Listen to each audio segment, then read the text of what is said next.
We don't have to celebrate our moms because it's Mother's Day. We can do it every day. So if I decide we're going to preach on Mother's Day, for the next month, we're going to do it. Amen. Hallelujah. Amen. We celebrate their love. We want to celebrate their sacrifice, their care, and the countless ways mothers carry responsibility for others. We think about the meals that they've prepared over the years, the sleepless nights, the words of encouragement, usually saying it right when we needed it at that time. The silent strength that kept our homes together when life became difficult, we think about that. And rightly so, because motherhood carries a weight that we cannot easily measure. When Scripture speaks about influence, it goes deeper than what is visible, because the Bible shows us that one of the greatest impacts a person can have is not only through what they do publicly, but through what they carry before God privately. There are prayers that nobody hears, that only heaven hears. There are tears that shed in secret that only heaven knows about. There are moments where someone, a mother, stands before God carrying the burden of another person's future, another person's salvation, another person's destiny. And often those moments will go unnoticed by everyone else except the person standing there in front of the throne of God interceding for those people. I want to say this morning, heaven sees them. Heaven sees you. Now, we must say this carefully. This does not mean that we control people's futures through prayer. Only God is sovereign and He can do that. But Scripture shows us that God graciously allows our prayers to participate in the redemptive work of another person. And Scripture teaches us that what is done in secret before God has the power to shape what eventually becomes visible in our children's lives, in another person's life. That is why when Paul writes to Timothy in 2 Timothy chapter 1 verse 5, he does something very interesting. He does not begin by speaking about Timothy's gifting. He does not begin with leadership, with ministry, about Timothy's qualities or influence. He begins with Timothy's heritage. I want you to see something very careful here. He says, I am reminded of your sincere faith, which first lived in your grandmother. This is Paul. He doesn't begin with his gifting, with his leadership skills, with his qualities. In your grandmother Lois and in your mother Eunice, and I am persuaded now lives in you also. May God bless His word and write it on the tables of our hearts this morning. Amen. We need to understand one thing, family, that before Timothy ever stood publicly, something had already been formed inside of him privately. Before he preached, before he was baptized with the Holy Spirit with the evidence of speaking in tongues, before he did all these wonderful things, before he became useful to the kingdom of God, faith had already been cultivated in the house where he grew up in. Stay with me here. And Paul traces that faith back to his mother and his grandmother. Hallelujah. This is deeply important because it shows us something we often miss. And that is that faith is not only taught, faith is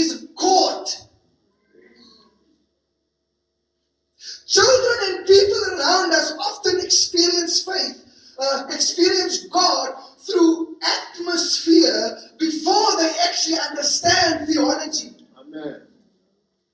The atmosphere we create in the household, that's how they understand faith. They experience what is normal, what carries weight, what consistently lives in the environment around them where they are most vulnerable and where they are most safe. And this means something very practical for us today, that long before someone chooses their own path and chooses their faith, something is already shaping them. Something is already choosing for them how they will follow Jesus. Something is already forming their understanding of God. Something is already forming their prayer life, their faith life, the grace of God, and their dependence on Christ. Something is already forming that in the household. Amen. And many times it is the unseen, the faithful, the consistent intercession of someone who keeps bringing them before God. Not perfectly, but persistently. And this is where we must go today, because the previous week when I spoke about it 2 weeks ago, we were called to establish a house of prayer. Now this week will show us how that atmosphere is often sustained through hidden intercession that shapes destinies over time. So the question before us today is not only what kind of house are we building as we are building on that. The question is, what is being cultivated in that house that I'm building every day? What is being cultivated? What is being nurtured? What is being given attention in that house that I'm building? Hallelujah. Amen. We need to understand, point number one, that faith is transferred through a relationship. When Paul writes to Timothy, he's not merely complimenting his family. Paul is identifying a spiritual pattern in his family. Let me show this. I am reminded of the sincere faith which first lived in your grandmother and in your mother. There's a pattern which now I'm persuaded lives in you. There's a pattern in the household of Timothy which Paul identifies. Amen. He says that sincere faith first lived in you, in Lewis and Eunice before it lived in Timothy. Notice the language carefully. Paul does not say that faith was first taught in them. He says faith lived in them. Hey. Hallelujah. In other words, faith was not just something they spoke about occasionally. You live in a house. You don't go there occasionally. You live there. If you see someone in there that does not belong in that household, you become suspicious. And if they don't want to remove you, remove them by force out of that house. Because why? You live there. Amen. It is important for the safety of all the occupants in that house that you remove anyone out of that house who does not belong there. And so faith was not spoken about occasionally in this house. It was active, it was visible, it was present and real in everyday life. Amen. Faith had a dwelling place in Timothy's household. Not because Lewis and Eunice were perfect women, but because Christ was genuinely present and honored in their lives and how they lived. This is important because many people assume that faith is transferred mainly through instruction. We assume that. We think if we explain enough, we think if we correct enough, if we teach enough, then faith will automatically take root. But Scripture shows us that before faith is understood intellectually, it is often experienced relationally. Imagine Me, as the pastor of this assembly, I only come in here when it's time to preach and I leave. When there's an emergency, whether there's death or bereavement or whatever in the family, I don't go there. When there's hospital visitation, I don't go there because I'm trying to, because I'm distancing myself from the. Imagine there's no relationship. Where would you be? You would either be going somewhere else where you can have a relationship, or we won't be where we are today because faith is experienced through relationship. And so you need to trust me to understand what I'm saying, to trust what I'm saying, instead of me coming here and just saying a sermon and then leaving again. Soon we will be starting to pay people to do miracles because now there's no relationship. We'll be having bodyguards here and all these things, and we do funny things to let the church grow because there's no relationship. So there's no faith that could be experienced in our relationship. Are you with me? Amen. Scripture shows us something different. We need to understand that people remember what was normal in the home. They remember what mattered. They remember what prayer was, whether it was occasional or whether it was consistent. And if that is the kind of home, the kind of prayer that is in your home, then that will be the kind of prayer that will be in our children's homes when they are adults. It'll either be consistent or it will either be inconsistent. They remember whether Christ was honored in daily life or mentioned only on Sundays.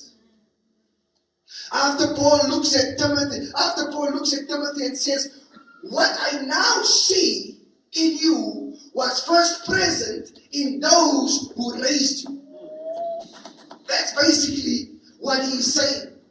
That means something had been cultivated consistently and purposefully in the household of Timothy where he was raised. Something had to be practiced repeatedly. Something had been normal in that household. And this is where we must practice this. Because if faith is something that lives in a home, then how do we cultivate faith practically? How do we do that? We don't do it through pressure. We don't do it through religious performance. We do it through consistent, intentional moments where Christ becomes visible in our everyday life, in our household.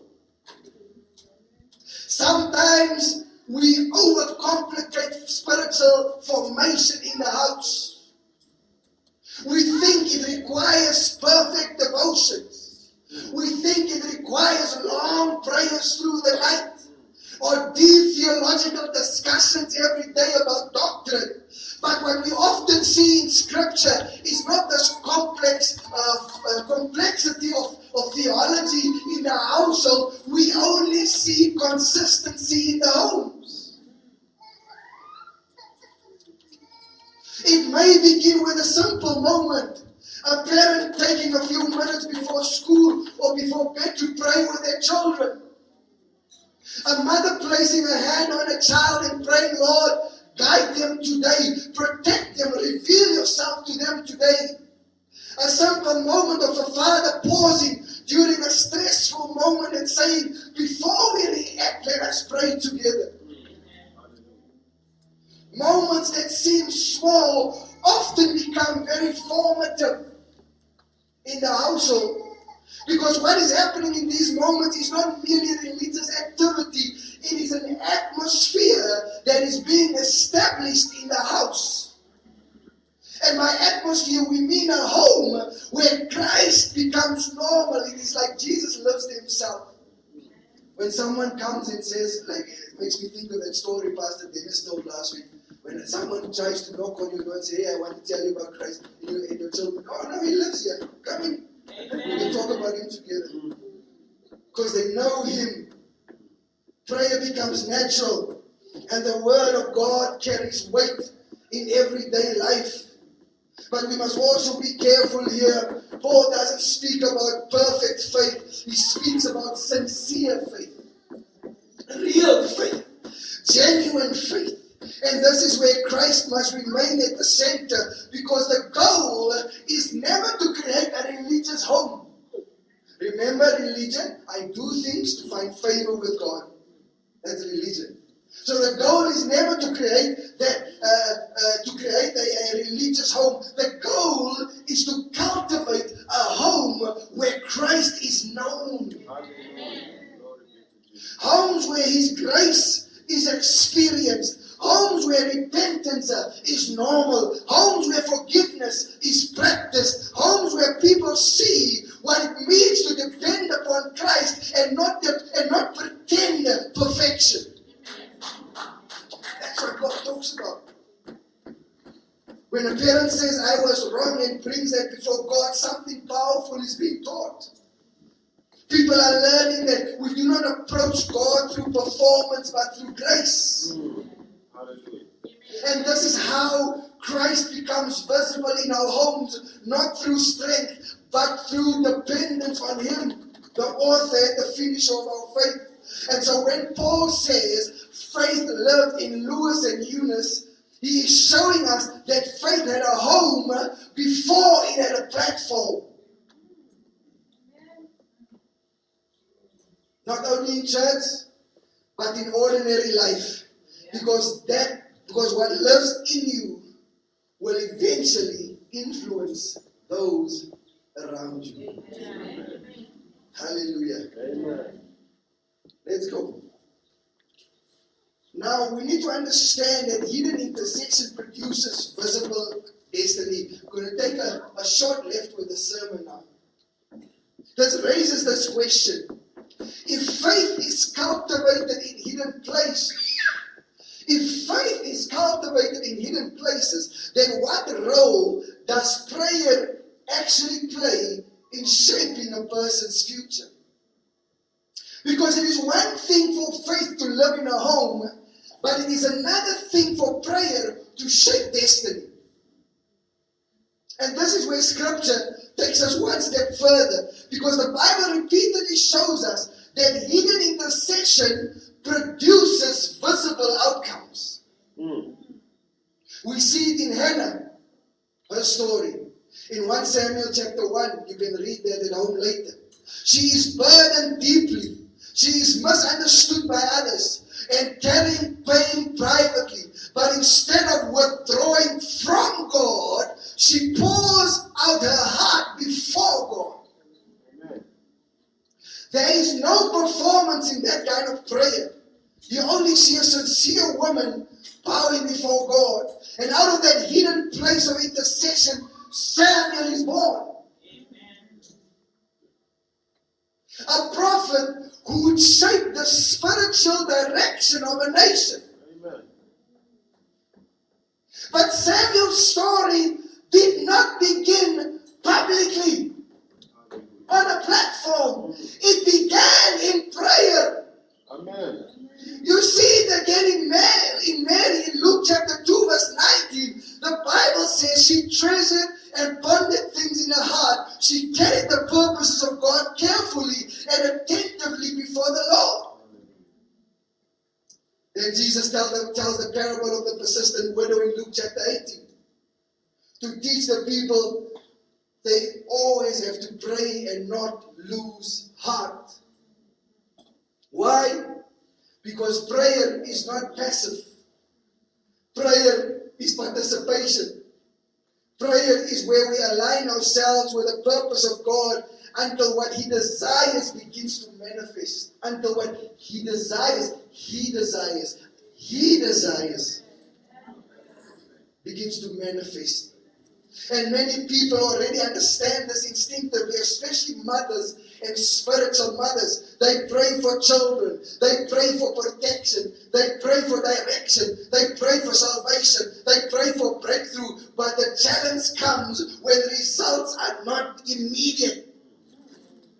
Because we live in a culture that measures impact by what is visible.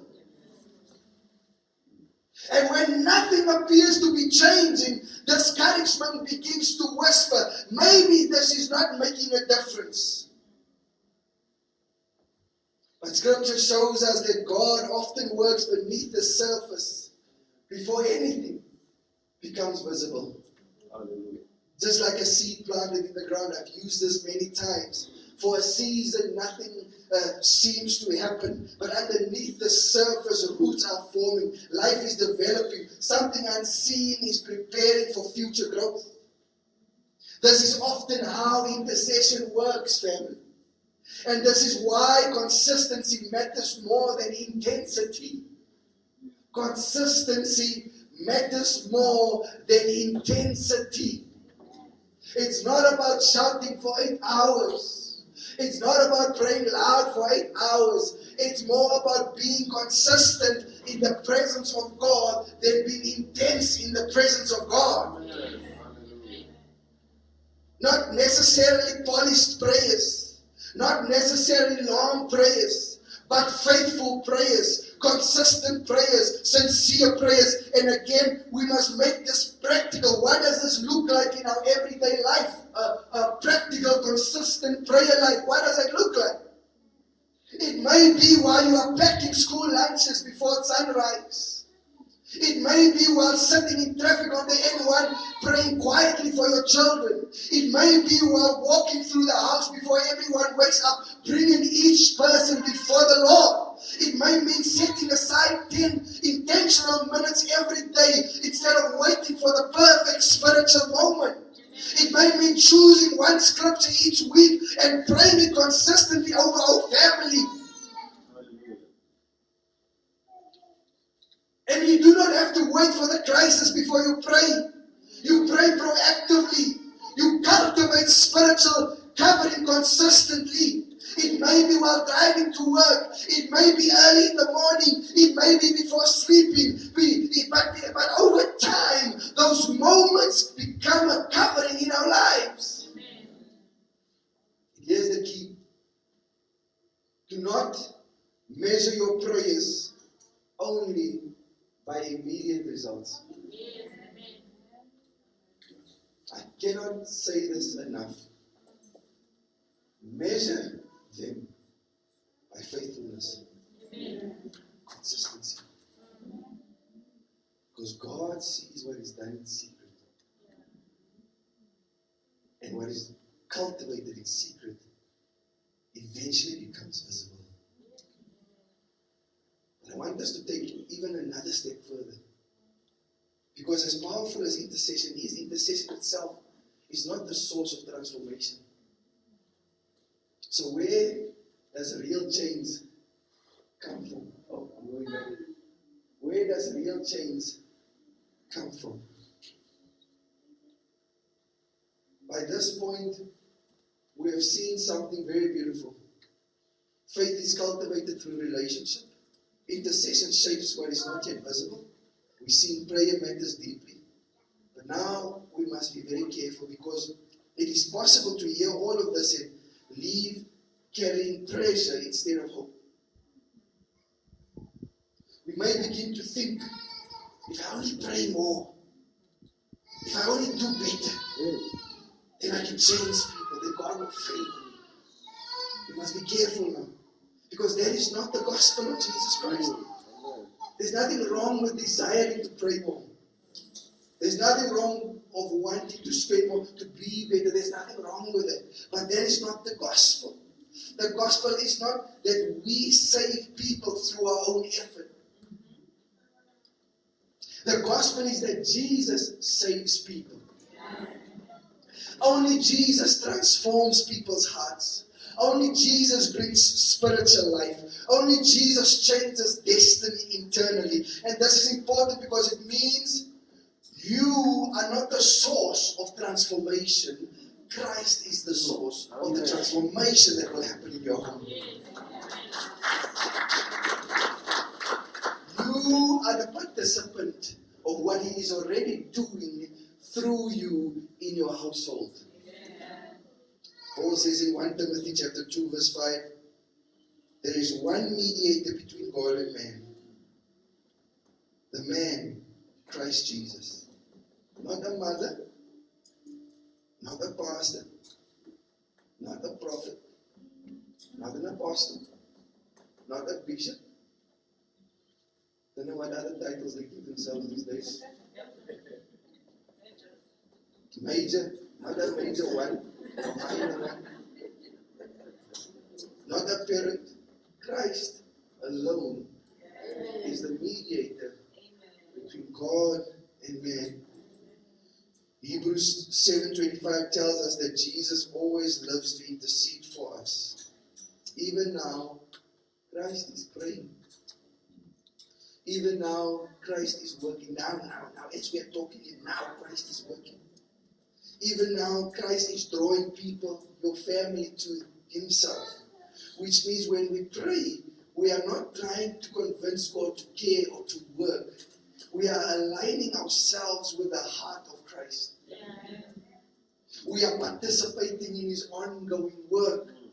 And so prayer is not trying to persuade a reluctant God in Christ. We have already been brought near. So now we participate in what Jesus Himself is doing. He's interceding. He's drawing. And so we are participating in that. Because prayer is no longer now pressure anymore. That's why it changes everything. We don't pray under pressure because we can't do it in our own strength anyway. So prayer is no longer pressure. Prayer then becomes partnership with God. We are not trying to produce transformation ourselves. We are bringing people before the one who can. And this frees me, or is supposed to free all of us. Because many people stop praying because they feel they are inadequate. They think they are not praying correctly.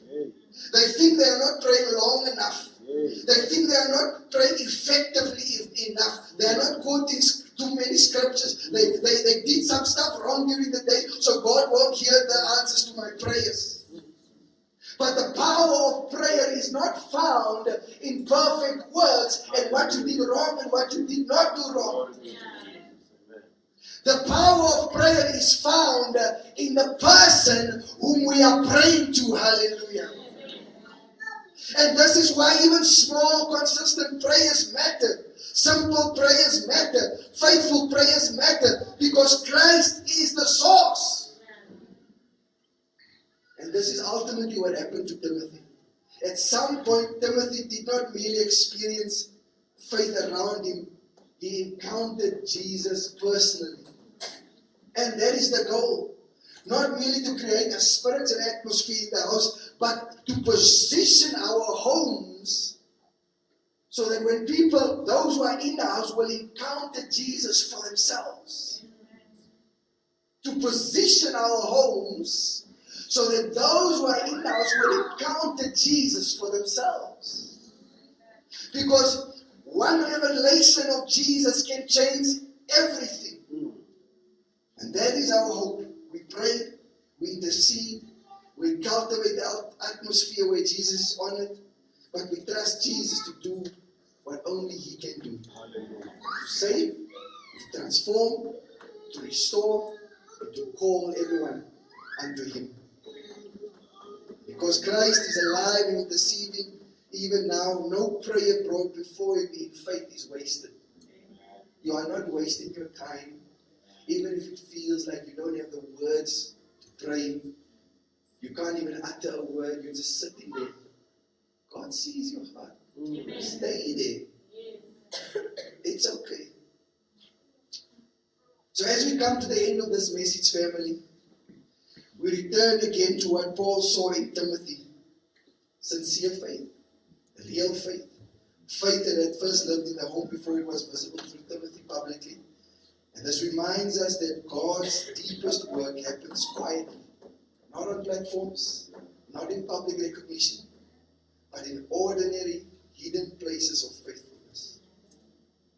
In consistent prayer, in homes where Christ is honored daily. Some of you need to hear this. What you are doing matters. Those prayers matter. Those moments where you stop and bring someone before God matter. Those quiet acts of faithfulness that no one applauds and appreciates and thank you for, it matters. Heaven sees them. And over time, God will use those moments to shape the hearts and the destiny of the people you are serving. Not because we are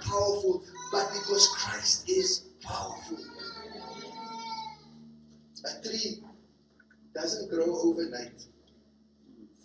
For years, much of its growth happens beneath the surface where no one can see it. But eventually what was hidden becomes impossible to ignore. That is often how God works through faithful prayer. No one sees it. You don't feel it. You don't see it.